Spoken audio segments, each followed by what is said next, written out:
Olá, meu amigo! Síntese proteica, produção de proteínas. Como ela ocorre e quais moléculas estão envolvidas nesse processo? Esse é o Minuto Biológico.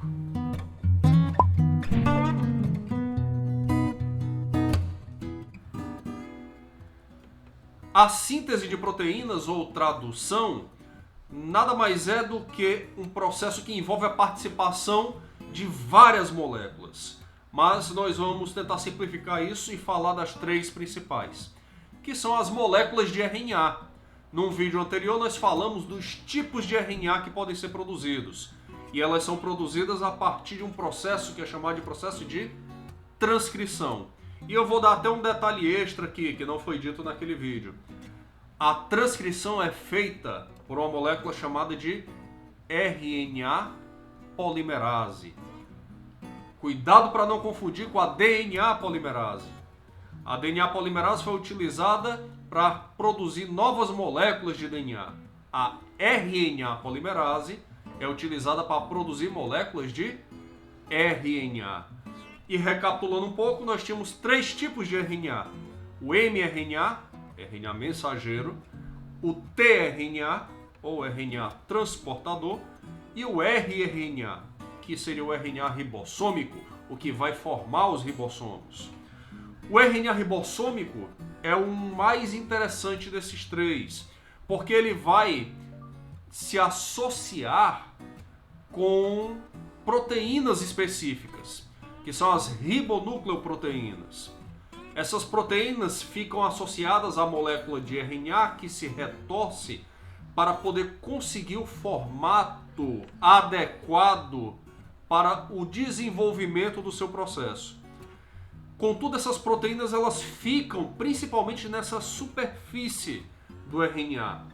A maior parte do RNA é quem de fato, em torno de 2/3, é quem de fato vai modelar o formato do ribossomo. Então, ao contrário do que se pensava há um tempo atrás, não são as ribonucleoproteínas as principais responsáveis pelo modelamento dessa molécula, mas sim a própria conformação da molécula de RNA. Pois bem, mas como é que funciona todo o processo? O RNA mensageiro, ele contém uma sequência linear de nucleotídeos, e cada nucleotídeo tem as suas bases nitrogenadas, como nós já vimos. Cada trinca de nucleotídeo representa um códon, e o códon é quem vai determinar quais são os aminoácidos que serão utilizados na construção da proteína. Então, por exemplo, se nós temos 100 códons, cada códon determina um aminoácido. Então, se eu tenho 100 códons, seriam 100 aminoácidos na minha proteína. Com um detalhe, tá? Existe um último códon que é chamado de códon de parada ou stop códon. Esse códon ele não determina a colocação de um aminoácido. Então, fazendo o ajuste para o meu exemplo que eu dei para vocês, se nós temos 100 códons e o último códon é o códon de parada, de término, o códon que vai dizer, olha, o processo de síntese proteica acaba aqui. Então seriam apenas 99 aminoácidos. Ah, tem um códon de parada, então existe um códon de iniciação? Sim, existe.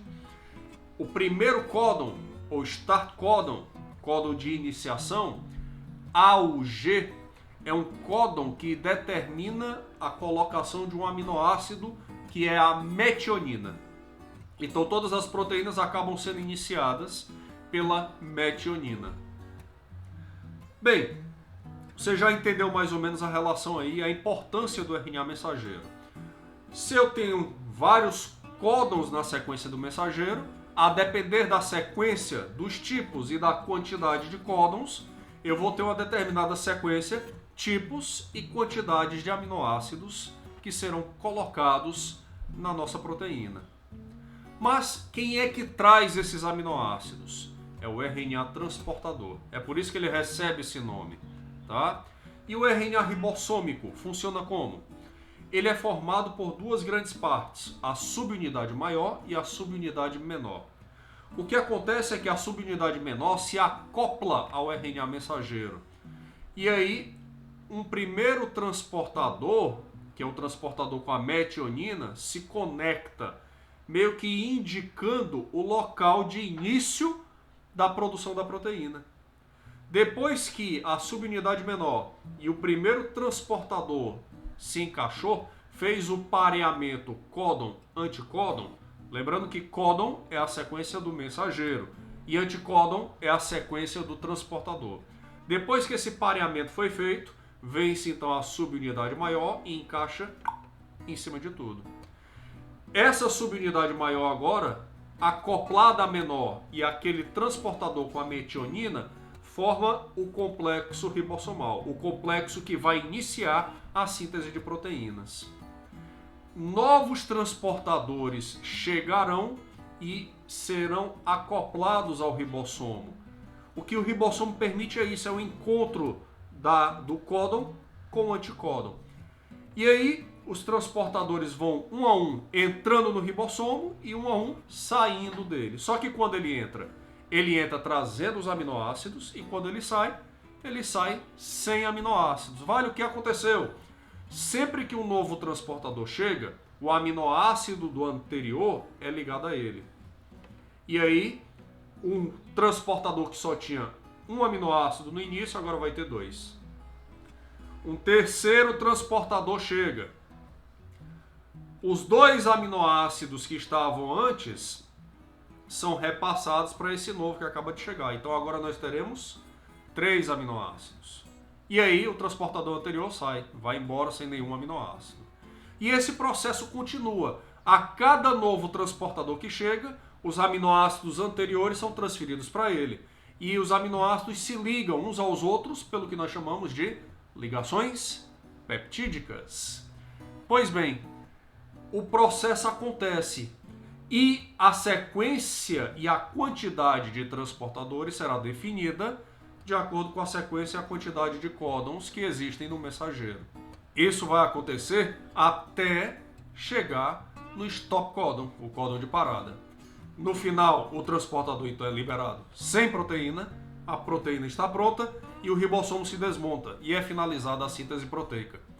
Eu espero que você tenha compreendido todo o processo. Se não, deixa um comentário, deixa uma dúvida e, assim que possível, será respondida. Um grande abraço e até o próximo vídeo.